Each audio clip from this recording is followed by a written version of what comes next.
سلام كميت صنحو كبران انتخاتلتنا نساعات زي زحرنا يوم حدشتن واناون زيناتات حيزنا لكم مسينا لنا واناو زخونو زيناتات بوانو نخبص حاكم دما حدش تخونكم لايك شير وسبسكرايب بمقبار بيت سبكو تكونو بمعدام بفلما نزي ساعات زحزنا يو اقدست حبريتاتات برس زيناتات كنفلم اب يوتيوب يازركبا نفرت وق كلن متقعتي انتدالين زلوا كبلو ميداتات يوتيوب يقليصن اللوا شمونت ميتشح زاكل سراويت دمانا بجنباري خطت كمزلو تقليص الله بفلما خندسو سوينا احدوتات سراويت تግራይ ልዑል ጥንቃቄ ገብራ ጻውዒት ይቀርበላ በዘለዋን ካብ ጎንደር ዝለዓላ ነፈርት ወጊ ኢትዮጵያ ድማ በሰማያት ሽረን ወረዳ ታሕታ ያዲያቦን ሎሙሌይቲ ከም ዝተራእያ ተገሊጾሎ በዝርዝር ክንደሱ ሰንበሪ ጽናይሮና كساب مسكرة مكلتشن عصرت شعاتن عمت مرت قداي تجراي كم زازمن إثيوبيا بحدش واقرا كم تمسن بالسجنا حبيرو لنا يزبلون كالوتن معبالتات حزنا لكم لنا نخد كاتلنا بخبر بمعدام نابتم بزرزر زدحسسنا يوم زعباتات كنسجر اب ኢትዮጵያ ዝርከባ ነፈርት ወግ ኩለን መጥቃዓቲ እንተዳልየን ዘለዋ ክብላ ሚድያታት ኢትዮጵያ ሓቢራን ኣለዋም ከም ዝፍለጥ ኣብ ዘሶሙን እዚ መራሕቲ ሓይላ ኣየር ኢትዮጵያን ኩሎም ኣዘሰራዊት ብልጽግናን ንውግ ይዳለው ከም ዘለው ኣብ ከተማ ቢሾፍቱ ዕጹ ኣኺባ ምክያዶም መግላጽና ዝከርዮም ኣብ ዕጹ ኣኺባ ዝተለዓሉ ጉዳያት ድማ ኣዛዛ ሓይላ ኣየር ተሃገር ዝኾነ ይልማ መርዳሳ ንዝኾነ ይኹን ወፍሪ ዝፍጸም ድሉ ዝኾነ ሓይላ ኣየር ከም ዘለዋ ቃል ይሕሎም በመሰረቱ እዚ ድማ ተሃገር ኩሉ ዘለዎ ዓቕሚ ተወፍር ከም ዘላን ኣብ ወግ ድሉቲ ከም ዝኾነትን حبر صاني حلام لو دما مش ناي ايرترا دحنا تركب كم زلو استنغرلو حدا ميديا حيلا اير اثيوبيا متقعت وي دما وجن مخفات دلوات مخونن نفرت وج اثيوبيا ابسمرا يخونا بتግራይ وسانه زبحال بوتا تصنيعو من نيناي بوتا كوقعب زبل وسانه تبصحين وج دلوات مخانن تغليصو زلام بمسرته زدما بصحفت حوحاتن مرار حاسراوي تግራይን كمون كاب ايرترا وكيلات شعبيا خوينم نز حبريتا كم زبصحمن نتي تتجالم ناي طفات بروجكت ممكن يمخرم هلاوي زغل زلام ስለዚህ ድማ ሎሚኔ ትግራይን ኤርትራን ዘካለል ጸራ አየር ይትከል ከም ዘሎንስ ተረኸበ ሓበሬታ ዝተመልከተ ኮይኑ ዝተፈላለዩ ሚድያታት ከም ዝሕብሩ ኣብ ሕዚ ሰዓት ንኽለቱ ህዝቢ ማለቱን ህዝቢ ትግራይን ኤርትራን ካብ ጥቃት አየር ዝከላኸል ጸራ አየር ይትከል ከም ዘሎን ነዝመርሑ ካብ ክልቲ ወገን ወታደሮ መራሕቲ ኣብ ሓደ ጉጅለ ከም ዝተጠያሹን ዝረኸብናዩ ሓበሬታ እዩ ኣረድዩ ዘላም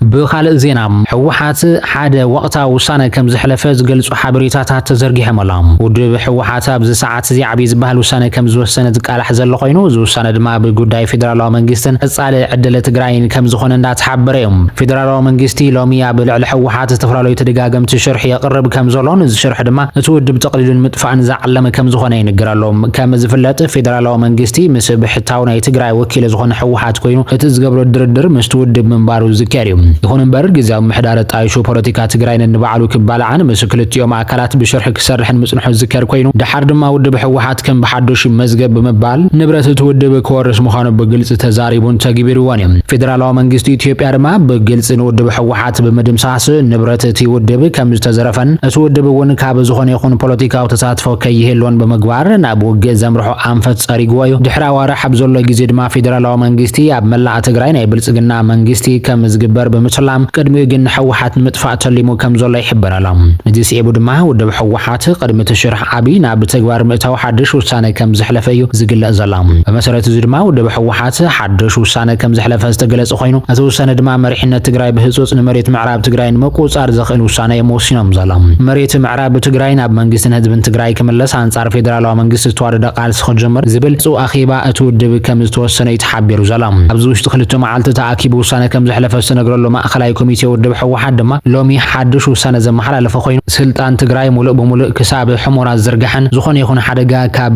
ابين مكلخالن وتادرو تلوخات كتناخرن يتوسينو زلام علامه زدمان تግራይ كونه تودب كاب زمطو زلو حدغان مكلخالن حزب تግራይን كودبن نحدش قال سيكدالون متغبار زعلمه يوم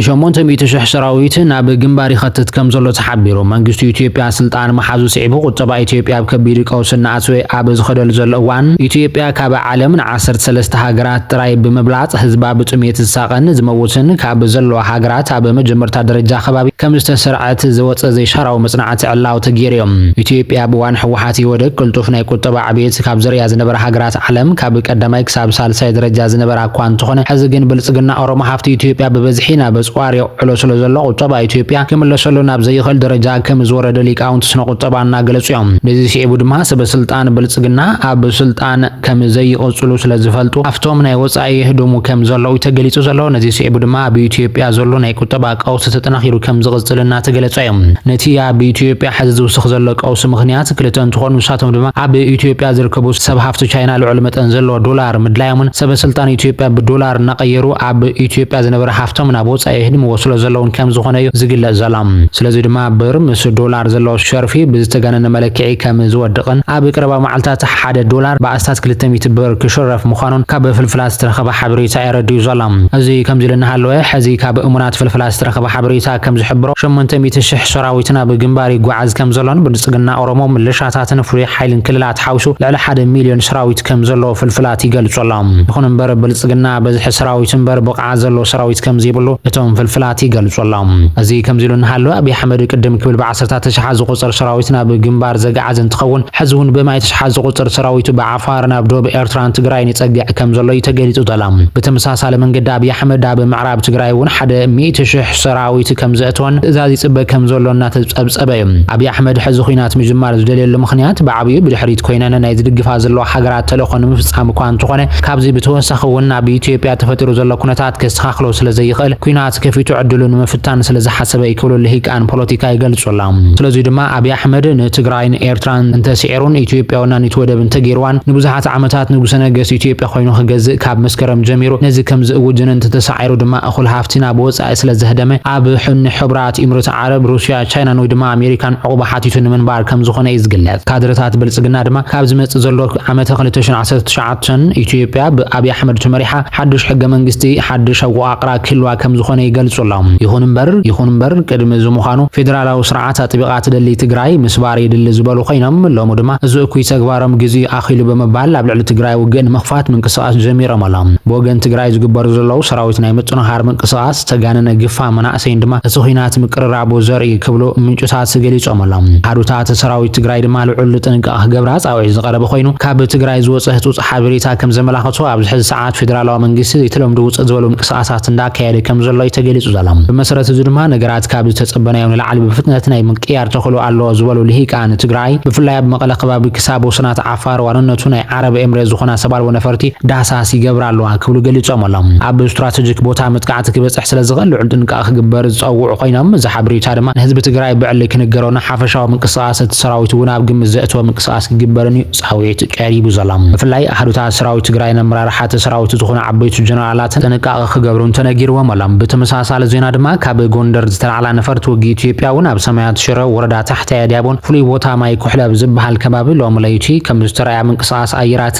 ዝምዝግቡን ዝቆጻጸሩን ሓደ ካብ ዝኾኑ ወታደራውያን ፍልፍላት ኣፍሪቃን ሚሊተሪ ኢንተለጀንስ ዝበሃል መርበብ ሓበሬታ ኣቃሊሖሎም። እዚ መርበብ ሓበሬታ ካብ ዝተበጊሱ ድማ ኣብዚ ሕዚ ሰዓት ኣብ ውሽጢ ኢትዮጵያ ውግእ ናይ ምልዓል ተኽእሎ ዝለዓለ እዩ ክብል ገሊጹ ኣሎም። ብተወሳኺ እውን መንግስቲ ኢትዮጵያ ኣብ ዝኾነ ሰዓት ኣብ ልዕሊ ሰራዊትን ኣዘዝትን ትግራይ ስጉምቲ ክወስደሉ ዝኽእል ዕድላት ኣሎ ክብል ገሊጹ ኣሎም። ኣብቶም ዝተጠቐሱ ቦታታት ትግራይ ዝርከብ ህዝቢ ይኹን ኣሕዱታት ሰራዊት ትግራይ ልዑል ጥንቃቐ ክወስዱ ድማ እዩ ጻውዒት ቀሪቡ ዘሎ። ፌደራላዊ መንግስቲ ዋላ እኳ ብዘረባ ሕወሓት ናብ ኩናት ይዕድመን ኣሎ ወታደራዊ ምልመላን ክልላዊ ግዳጅን ኣውፅኡ ናብ ተግባር ኣትዩሎ ዝብል ክስ እንተቕረበ ብተግባር ግን ኩሉ ዓይነት ምድላው ወዲዩ ትግራይን ዓቕሚ ትግራይ ንምጥፋእ ወዲዩ ኣሎ ክብሉ ተንተንቲ ይገልጹ ኣለው።